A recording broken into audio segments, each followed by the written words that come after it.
गगन मंडल से उतरे सदगुरु सत्य कबीर, जलज माही पोढ़न कियो सब पीरन के पीर। सर्व सृष्टि के रचनहार कबीर परमात्मा चारों युगों में इस धरा पर आते हैं और आम साधारण व्यक्ति की तरह लीला करते हुए मानव समाज को सद्भक्ति मार्ग देकर चले जाते हैं।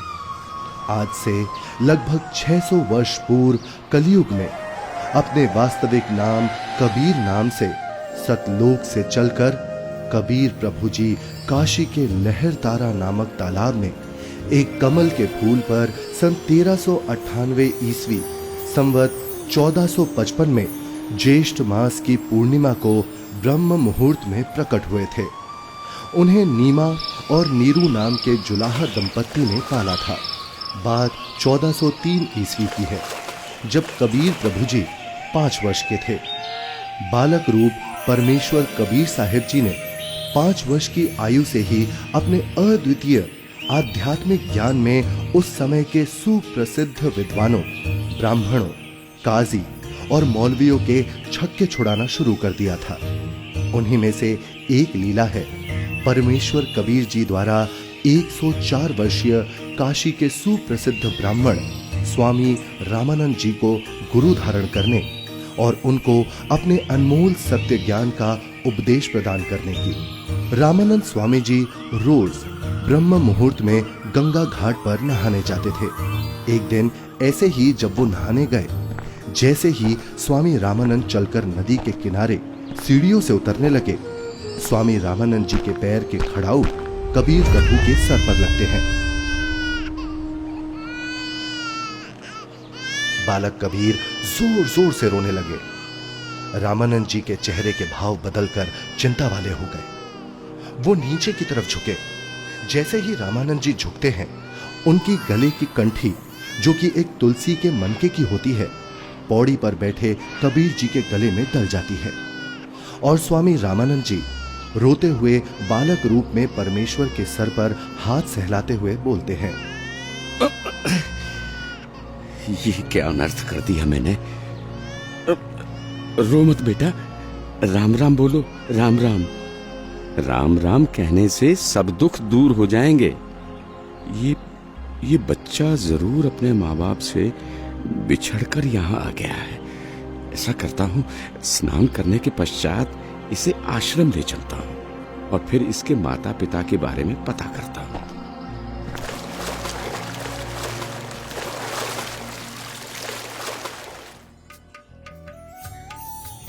स्वामी रामानंद जी वैष्णव धर्म का प्रचार प्रसार भी खूब किया करते थे, जिसके लिए उन्होंने 1400 ऋषि शिष्य भी प्रचारक रूप में बना रखे थे। स्वामी जी के उन्हीं शिष्यों में से एक थे ऋषि विवेकानंद जी, जो कि बहुत ही अच्छे प्रवचनकर्ता रूप में प्रसिद्ध थे, जिनको स्वामी जी द्वारा काशी शहर के एक क्षेत्र का उपदेशक भी नियुक्त किया हुआ था। प्रतिदिन की तरह ही एक दिन जब ऋषि विवेकानंद जी शाम के समय विष्णु पुराण से कथा सुना रहे थे। श्री हरि विष्णु जी ही सभी के रक्षक व पूर्ण परमात्मा है। उन्होंने ही राम जी और कृष्ण जी के रूप में जन्म लिया है। वास्तव में भगवान विष्णु ही अजन्मे हैं, अविनाशी हैं। श्री हरि विष्णु भगवान की जय। श्री हरि विष्णु भगवान की जय। श्री हरि विष्णु भगवान की जय। वेद पढ़े पर भेद न जाने, बाँचे पुराण 18।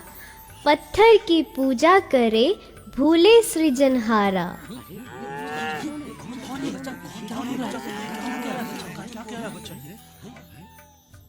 हे ऋषिवर, भगवान विष्णु अजन्मे और अविनाशी नहीं है।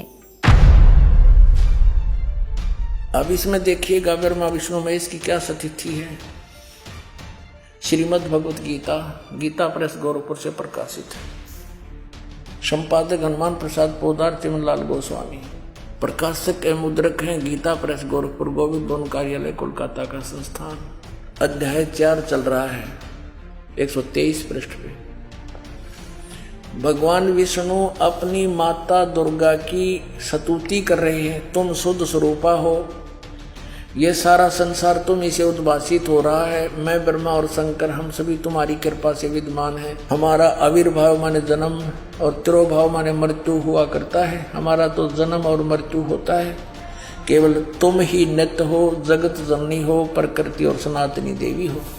अब इसका क्या अर्थ है? ब्रह्मा विष्णु महेश नासवान है, इनकी जन्म मृत्यु होती है। हे ऋषिवर, भगवान विष्णु अजन्मे और अविनाशी नहीं है। शिव पुराण में लिखा है कि निराकार परमात्मा आकार में आया, वे सदा शिव काल रूपी ब्रह्म कहलाया। उसने अपने अंदर से एक स्त्री प्रकट की जो प्रकृति देवी, अष्टांगी, त्रिदेव जननी, शिवा आदि नामों से जानी जाती है। पवित्र शिव पुराण ये गीता प्रेस गोरखपुर से प्रकाशित है, सचित्र मोटा टाइप, केवल हिंदी। संपादक है हनुमान प्रसाद पोदार। और ये प्रकाशित कहाँ से है? प्रकाशक एवं मुद्रक हैं गीता प्रेस गोरखपुर, गोविंद भवन कार्यालय कोलकाता का संस्था। अब देखना ये रुद्र संहिता का, अब हम छठा अध्याय पढ़ रहे हैं 101 पृष्ठ पे। देवऋषि एक समय, ब्रह्मा जी बता रहे अपने पुत्र नारद को, एक समय उस आनंद वन में रमण करते हुए शिवा और शिव के मन में ये इच्छा हुई, दुर्गा और काल के मन में, कि दूसरे पुरुष की सृष्टि करनी चाहिए, यानी कोई पुत्र उत्पन्न करना चाहिए, जिस पर सृष्टि संचालन का महान भार रखकर हम दोनों केवल काशी में रहकर इच्छा अनुसार विचरे और निर्वाण धारण करें। ऐसा निश्चय करके शक्ति सहित सर्वव्यापी परमेश्वर शिव ने, इस काल ने अपने वाम भाग के 10वें अंग पर अमृत मल दिया। फिर तो वहां से एक पुरुष प्रकट हुआ, यानी इन्होंने पति पत्नी व्यवहार किया, काल और दुर्गा ने, और वहां से एक पुत्र की उत्पत्ति हुई। देखिएगा 102 पृष्ठ पे, 102 पृष्ठ पे। शिव ने कहा, वो बालक उत्पन्न हुआ, उसके कहा कि वत्स, काल ने कहा बेटा, व्यापक होने के कारण तुम्हारा विष्णु नाम विख्यात हुआ। फिर काल रूपी ब्रह्म ने एक काशी नामक सुंदर स्थान बनाया। वहाँ दोनों शिव तथा शिवा अर्थात काल रूपी ब्रह्म तथा दुर्गा पति पत्नी रूप में निवास करने लगे। भगवान विष्णु इनकी ही संतान है।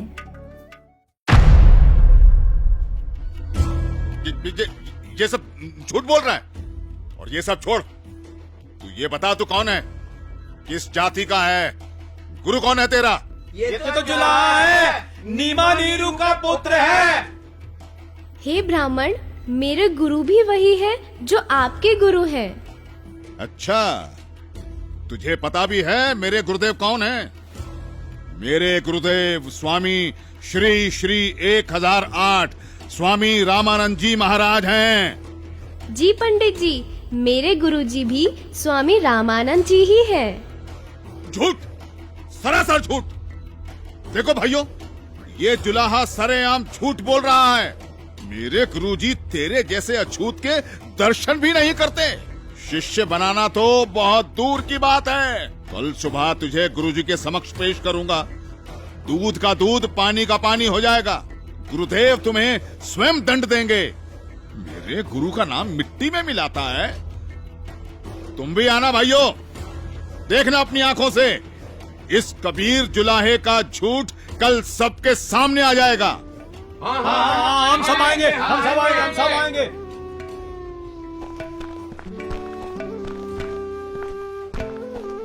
अरे पंडित जी, कम से कम मेरे सवाल का उत्तर तो देते जाइए।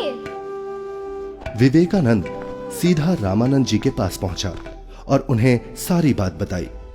रामानंद जी भी गुस्सा हो गए कि आखिर कैसे एक जुलाहा खुद को मेरा शिष्य बता सकता है। हे गुरुदेव, एक छोटी जाति का जुलाहा अपने आप को बड़ा विद्वान सिद्ध करने के लिए भगवान विष्णु जी को नाशवान बताता है। क्या नाम है उसका? गुरुदेव, उसका नाम कबीर है। कबीर? हाँ गुरुदेव, कबीर। हे गुरुदेव, उसने तो हम ब्राह्मणों का घर से निकलना भी दूभर कर दिया है। हमें महाशर्मिंदा होना पड़ रहा है। आज उसने भरी सभा में कहा कि पंडित स्वामी रामानंद जी मेरे गुरुजी हैं, मैंने उनसे दीक्षा ले रखी है। झूठा है वो, सरासर कपटी है वो जुलाहा। वो कैसे मुझे अपना गुरु बताता है? उसको कल लेकर आओ मेरे सामने, और उन सभी को भी बुला लेना जिनके सामने उस तुच्छ जुलाहे ने तेरी बेइज्जती की है। कल सभी के समक्ष उसके झूठ का पर्दाफाश करूंगा।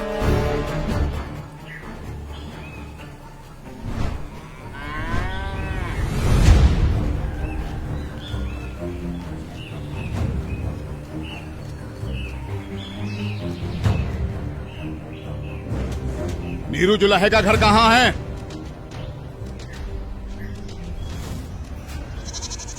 नीरू, नीरू सुनो, नीरू, नीरू। क्या हुआ भाई? बड़े परेशान दिख रहे हो। विवेकानंद अपने साथियों के साथ कबीर को पकड़ने आ रहा है। आपका घर पूछ रहा है। हाँ, लगता है कबीर ने इनको कुछ कहा है। उसे समझाओ, इनसे पंगा ना ले। क्या? कौन आ रहा है? हमें हमारे कबीर के लिए कौन आ रहा है?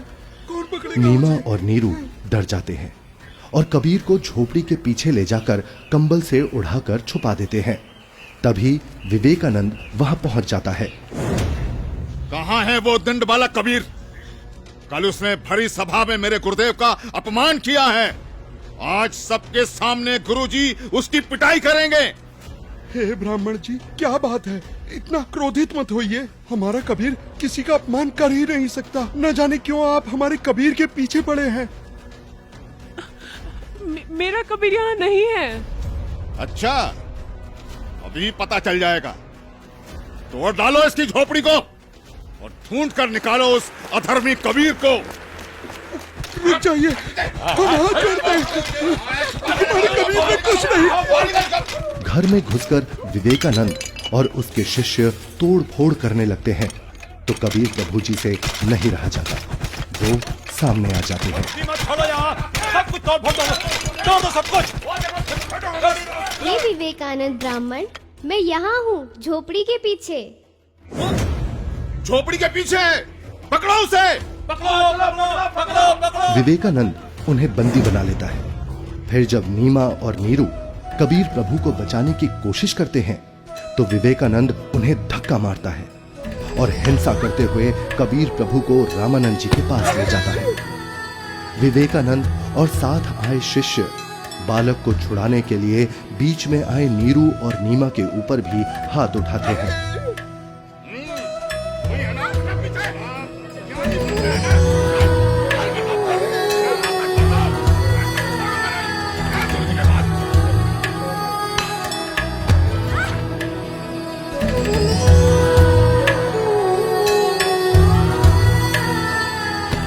नीरू को भी कुछ गुंडे लाठी डंडों से मार मार कर मृत समान कर देते हैं।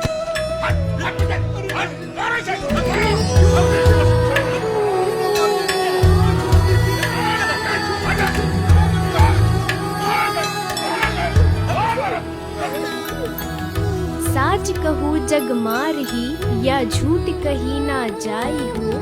साच न पूरा पावते, ये झूठे जगपति आई हो। एक तरफ विवेकानंद कबीर प्रभु जी को पकड़कर रामानंद जी के पास ला रहा था और दूसरी तरफ रामानंद जी ने अपनी कुटिया के बाहर एक बड़ा सा पर्दा लगवा दिया जिससे रामानंद जी की नजर शूद्र पर ना पड़े। हे स्वामी, आपके आदेश के अनुसार पर्दा लगवा दिया है जिससे कबीर की नजर आप पर ना पड़े। कबीर को इस पर्दे के पीछे ही खड़ा किया है। मारो इसे, इसने हमारे गुरुदेव का अपमान किया है। मारो, हमारे ईश्वर की निंदा की है इसने। मारो इसको, मारो इसे, मारो। शांत शांत शांत। आप सभी शांत रहें। गुरुजी खुद ही इस अधर्मी को सजा देंगे। कौन है तू जुलाहे? मैं सतलोक का निवासी हूँ, अजन्मा अविनाशी हूँ, पूर्ण ब्रह्म परमेश्वर हूँ। मेरा नाम कबीर देव है। ये सृष्टि मुझ पर ही आश्रित है। तू हाड़ मांस का बना मुसलमान के टुकड़ों पर पलने वाला नीच जुलाहा जाति का बालक है। तू खुद को परमात्मा कहता है। सत्य यही है कि मैं ही सर्वशक्तिमान परमेश्वर हूँ और आप ही मेरे गुरुजी हैं। आप मुझे अपशब्द कह रहे हैं तो भी मुझे आनंद आ रहा है गुरुदेव। तू ऐसे नहीं मानेगा ना जुलाहे। तू थोड़ी देर प्रतीक्षा कर, मैं पहले पूजा कर लेता हूँ, फिर तुझे देखूंगा।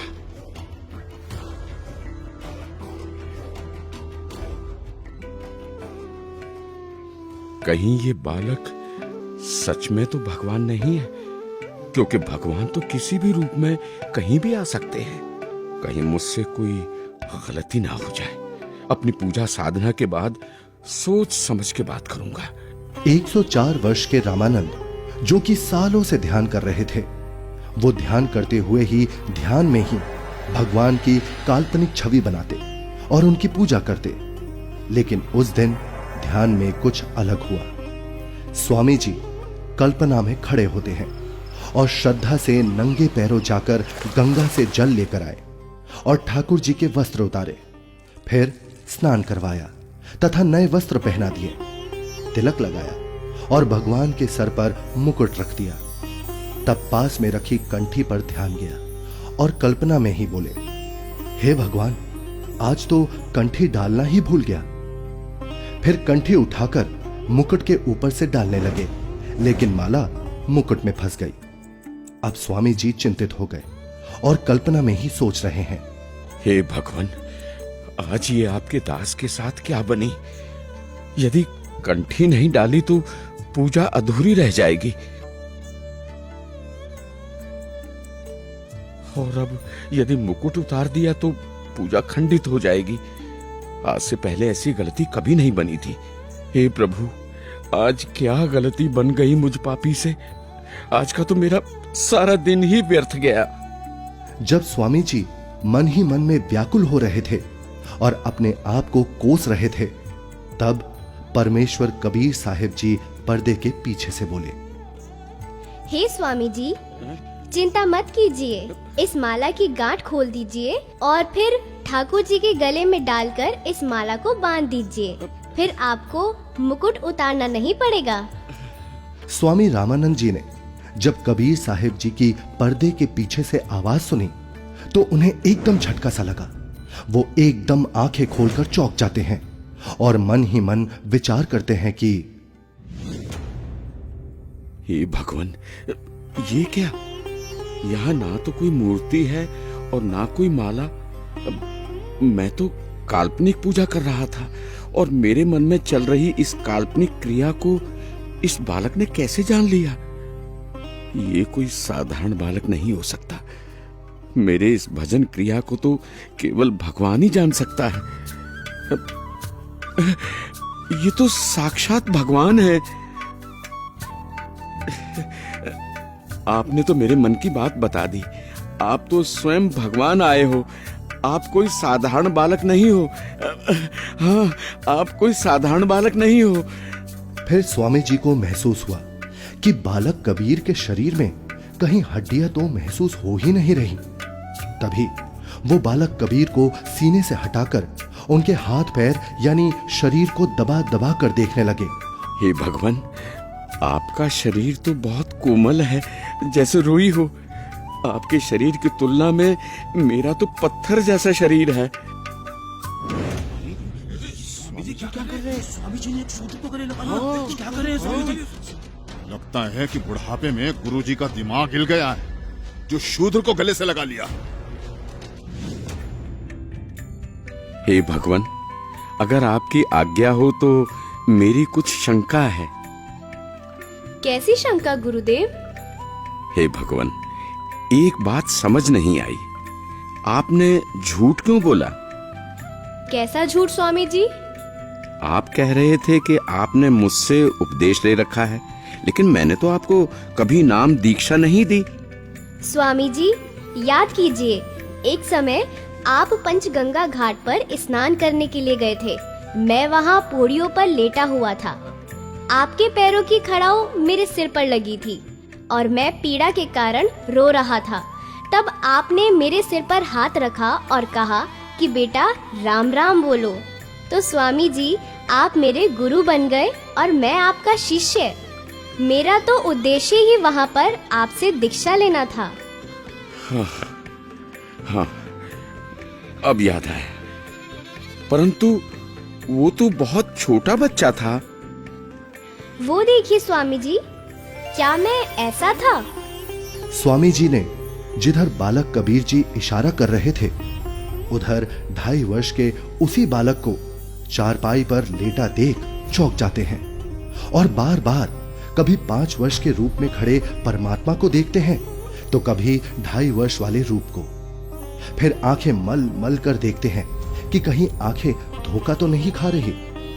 इतने में 2.5 वर्ष वाला बालक चारपाई से हवा में उड़ा और 5 वर्षीय बालक के रूप में खड़े कबीर साहिब जी में समा गया और 5 वर्ष वाले बालक के रूप में कबीर साहिब जी वहीं खड़े हैं।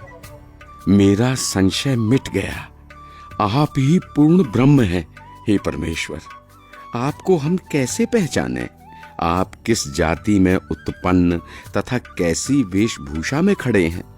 कैसे एक छोटे से बालक के रूप में धोती कुर्ता पहने जुलाहा जाति शूद्र वर्ण में उत्पन्न हुए हैं दाता?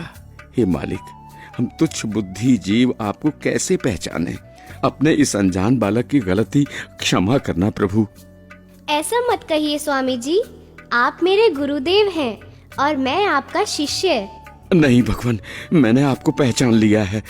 भगवान, आपके बच्चे की कुछ और शंकाएं हैं जिनका निवारण चाहता हूँ, यदि आपकी आज्ञा हो तो। हाँ स्वामी जी, बोलो, आपकी क्या शंकाएं हैं?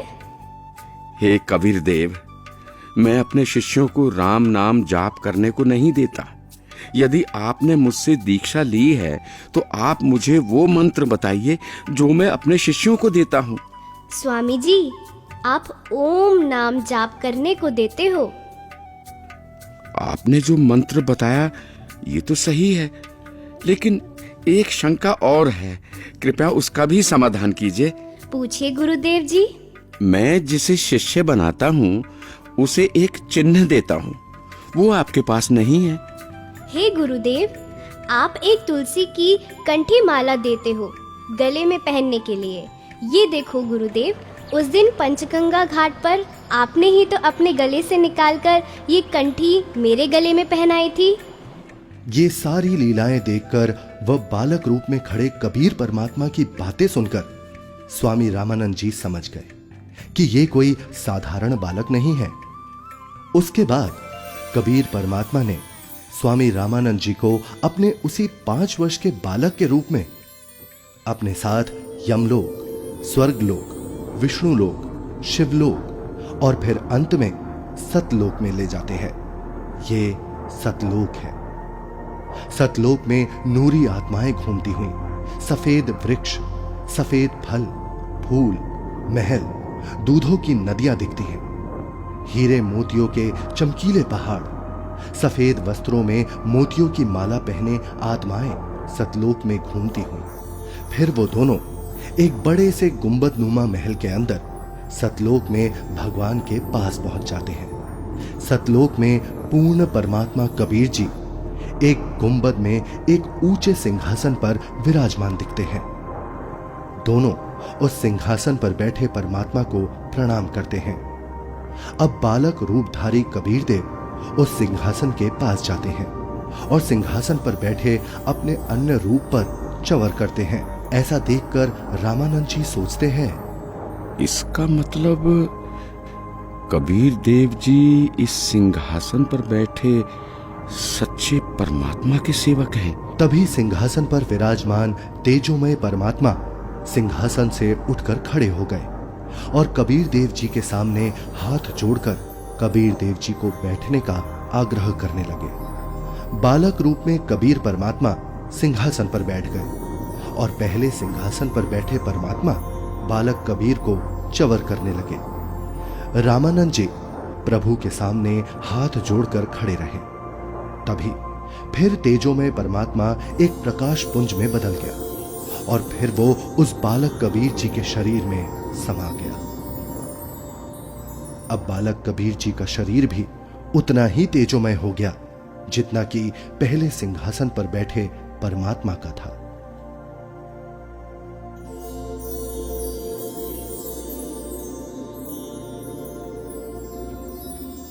बोलत रामानंद जी सुनो कबीर करतारे, गरीबदास सब रूप में तू ही बोलनहार।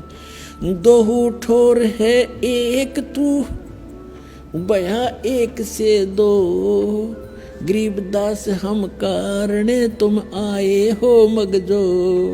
तुम साहेब तुम संत हो और तुम सतगुरु तुम हंस, गरीबदास तुम रूप बिना और न दूजा अंश।